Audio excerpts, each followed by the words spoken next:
Hey, what's up, y'all? Hey, this is The Learning Curve, a podcast where educational resources meet. A good kiki. My name's Tyne. And my name is Areli, and with us here today behind the camera are... Taylor. Hey, and it's Ruth over here. Taylor is the mother of this dope brainchild, and I'm so proud of her and so excited to start. Yeah, why don't you tell us about your elevator pitch? Okay, well, in my day job, I work in the nonprofit sphere as an organizer, also in the justice field with incarcerated folks. And then my night job is like an actor, director, performer. I've been doing that for like 15 years. And I'm also a doula, a birth doula and postpartum doula. So I work in the birth work field. I don't know what that surmises to. I'm just all over the place, but yeah. Yeah, Renaissance woman, doing it all. Renaissance, you know, as Beyonce would say, yeah. And I'm Areli Navarro Magallon. I'm an independent curator and writer here in Houston, Texas. Mexican-American and very passionate about advocating for people's rights to take up space and share their perspective and really own their narratives. So everything within the visual art sector is what I focus on. I was so excited to meet you. You're so dope. Like, dude, all the work that you do is you're really so impressive. cool. Yeah. And yeah, we want to hear more about Ruth and Taylor's backgrounds. Hi, well, I'm Ruth. I'm more behind the scenes over here. We're trying to, bring more information to more people, gather individuals that are familiar with specific topics, that are passionate about it, so that we can all kind of, learn together.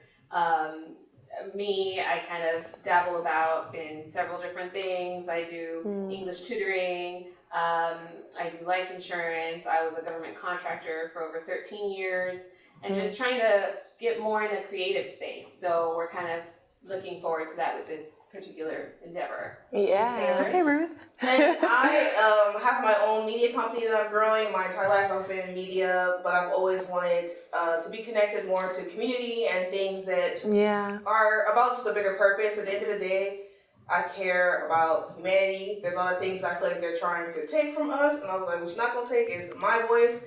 So I want to use my skills to be a platform for people to learn and to have people to relate to as well, because one day we should talk about like social media and influencing and how that affects kids. Like, it's changed the game, with jobs and stuff, but at the same time, like when you think about the mental health aspect of it, that's a whole other story. Absolutely. So we're going to get into that story. Let me just say, Taylor's also a really talented photographer, which is how I know Taylor. But yeah, I think we all have like really beautiful, diverse set of skills and just like perspectives and expertise. So definitely. We're really excited to vibe with all of y'all today. Yeah. And this episode, it's going to be a little short. That's okay though. But what is something that's been like on y'all's minds that you would like to talk about today? Honestly, I can't stop thinking about the CEO shooter. Can we talk about it? Talk about it? Let me get my seat. Let me get comfortable. Who actually thinks it was Luigi Mangione? I think we don't have enough information to... Right. Okay, definitely, innocent until proven guilty. But I feel like I can just say innocent. You think so? I think so. so. Share tea. I feel like he has to be a fall guy. There's no way someone that like prepared and maybe fall guy or even just like in on something larger that like has some type of I think justified purpose. Right. But definitely like I don't think that he would be dumb enough to be caught with the weapons at McDonald's. At McDonald's. It just I feel like there's so many things at play. Like there's so many options. It could be that it was him, but there was a reason for this, and then also like you said, something behind the scenes, like how did he get caught at McDonald's? Like, who does he know? What is going on? You know what I mean? Yeah. Or it could be, I would want more information, but either way, I'm not mad at whoever did it. Right. I'm like, we're all in agreement about that part, right? What's coming to you is coming to you. Karmic I'll say balances, the pendulum swings, and sometimes it fires. And I think I think also just like defining what justice means too, because I think a lot like in our society, we define justice as like punishment, and also that some people are more criminal than others. But like, if this person is about to get the death penalty, which is what they're trying to do, charge him federally, then what about everyone else that is, even the CEOs that are actively killing people? For the deaths of people. Yeah. So what is a criminal really, you know? What is crime? And what is crime? And what is just? Because this doesn't feel just to me at all. And I feel like that's why whoever it was like, I'm going to take justice into my own hands. Right. Did y'all read the manifesto? The manifesto that was released that was like caught in his pocket? And then he said like the CIA was good, didn't he? Exactly. The opening line of this manifesto is like, was like a disclaimer, like, full respect to the CIA or to the whatever federal powers because I like highly respect y'all, and then continued to talk about like the messed up healthcare system and other stuff. But like it was giving a cop wrote that.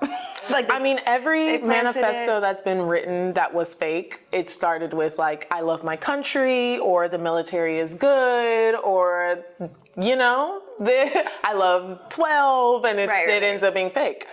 Basically trying to like soften the like, don't be mad at if your law enforcement's in here. Exactly. Well, also just like releasing a manifesto that will like incriminate the person they're trying to like charge, but also not further radicalize the Americans that are being actively radicalized by this. This action. Yeah. And like they're trying their hardest to keep everyone.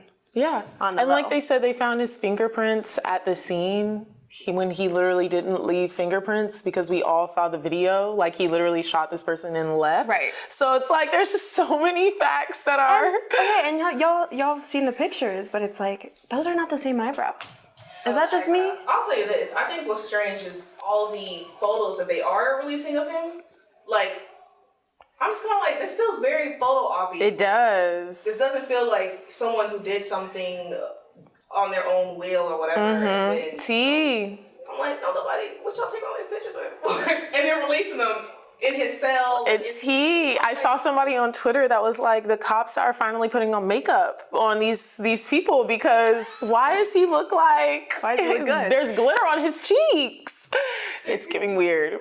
That makes me think though, there was this, somebody made a comment and they were saying like, I don't know how true this is. They were saying in jail or prison, if you get like a taper fade, that means that the prisoners like rock with you. So they're like interesting. Watching out for you. They're like, oh, give him a taper fade, do his eyebrows up. Interesting. Oh, okay. That's interesting.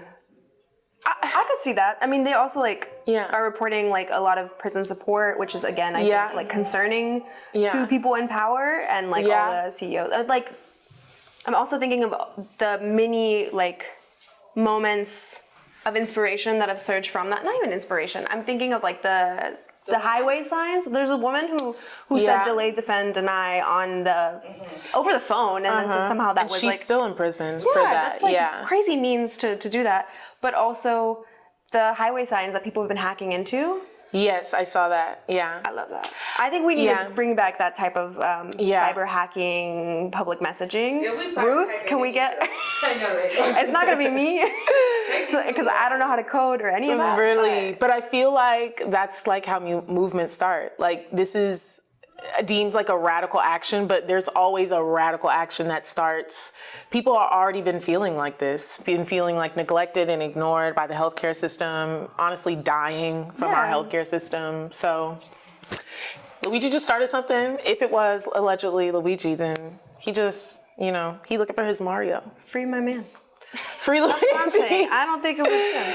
Honestly, I just read Asada's autobiography that she wrote, and I'm like, can somebody find... Okay. No, that. What? And okay. also, can someone find whoever got her out of prison so that we can get him out? Yeah, jailbreak. Jailbreak. Let's do it. Cuba. So if you're listening here tonight, I know, right? And you just happened to be it wasn't the mastermind behind Asada's beautiful escape. Yes. Then let us know, because we will please contact the Learning Curve. We'll leave our information below. Yeah. What else is on your mind? I'm curious. Oh, I provided the first thing. You did. What's on my mind? Oh, something that I don't even know if I want to talk about because it's just so, but the Jay-Z, Pete Diddy, sexual assault, like. I feel like I'm not caught up enough, to be quite honest. I got, the headline and I was like, oh my God, I'm not, okay. And then I just kind of kept going. I was like, I don't have time for that, but I'm listening. What can y'all fill me in with? It's not even necessarily the Jay-Z and headline and all of that story. It's that I was talking to some of my family and they were saying that it's so dangerous for men because anyone could say anything and like basically harm a man's reputation, harm his life. And so of course I'm like, that's just not true. And also, I don't know, again, I feel like media just influences us so much that because Jay-Z, this powerful billionaire, amazing person has his reputation tarnished. Now all people are like, well, oh my God, it's so hard Jay-Z for us. Isn't safe, then who is? Exactly. Right. Exactly. And that's where I think like parasocial also. But like, so just like backtracking a tiny bit. No, please do. Was it truly just like someone stepped forward and was like, hey. Yes. Specifically about so Jay-Z. It was a story within the packet that is about Diddy. Oh, okay. Yes. Okay. And it was a story she said about Diddy. Allegedly, I don't actually even know if they said about Diddy. Sure. And then the lawyer decided to release the second name, which was Jay-Z. Okay. Yes. I do feel like the initial thing that brought it up is how scary it is for men, right? That they could just be accused. Yes. So, blatantly. But what do you think is worse? The possibility of being accused or the possibility of it happening and not being believed? Right. Which, that's why I'm like crocodile tears to all the people who are like, men are in danger. And I'm like, well. I think it's by your own design. It's really believable that a man would do that by your own design. Because there's a historical pattern and let's get into it. And I think factually, it's not as dangerous for men as it's purported to be. Only 1% of rape allegations go to conviction.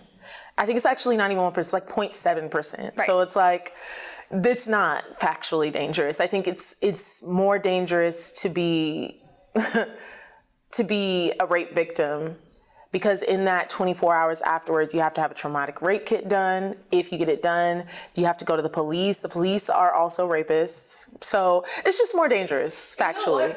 I've learned through when I was chaperoning young kids for this college trip thing. The boys ended up asking me and one of the other women chaperones what was considered. Yeah, I heard it. What was considered. It's okay. We're human. I thought he was hungry. I was like, it's okay. We're gonna wrap it up. But the young boys ended up asking us what is the parameters. Oh my god. Yeah, and literally it was a room full of them. So of course we sat there and talked about it with them. Right. But I'm like, is no one not having these conversations? Right. So y'all can understand? Right. Like, I really do. I mean, that brings a whole nother topic in, but I think that sex ed, birth ed, reproductive ed, all of that needs to be standardized. Yeah. And we have to stop being scared and straying away from putting that into standard educational systems because that is crazy. Right. People don't know what consent is until they go to college because it's forced to be taught because of Title IX. Right. But they don't even know what consent is. I mean, it's actually scary and very sad because it's they weren't in college yet. The age range was from 6th grade to 12th grade, so it was a mixture. And I was just like, it's way too many of y'all in here that don't understand that is crazy. And I mean, that's dangerous for everyone, not just women. Men can also be victims of rape, and that is terrible. That's a whole nother episode too. That is a whole nother episode. We need a special guest. But okay, so this was our first episode. Yeah. You guys can close us out. Thank you so much for listening. Yeah. Make sure to follow us on our social media page. Yeah. And thank you guys, and thank you for being Thank here. you. Yeah, we went and took some really gorgeous photos today. So it's really coming together. Yeah. We'll see you guys next time. See ya. Bye.